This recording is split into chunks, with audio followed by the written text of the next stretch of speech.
Yesterday, MMA fighter Conor McGregor visited the White House and accused the Irish government of abandoning the voices of the people of Ireland. He also hit out at what he described as Ireland's welcoming policies towards immigration and support for asylum seekers.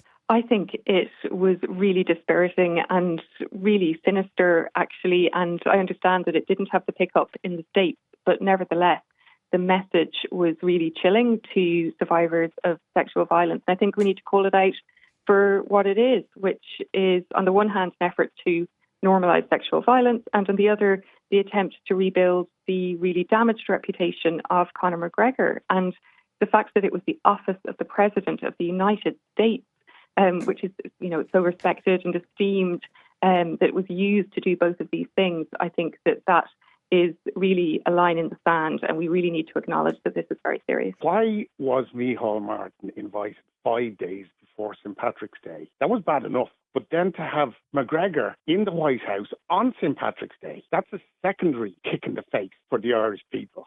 There's something weird going on. It's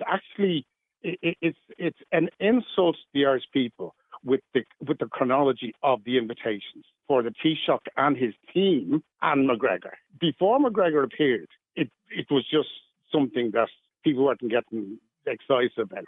But the fact that McGregor was invited on St. Patrick's Day, that's more or less making McGregor the figurehead of Ireland, rather than the Taoiseach being the figurehead of Ireland. I don't like Conor McGregor, but I agree with every word he said about our massive inward migration problem and the issues it's causing around the country. That's Alan in Dublin. Important, just in the interest of balance here, there are several texts in saying Conor does actually speak for me.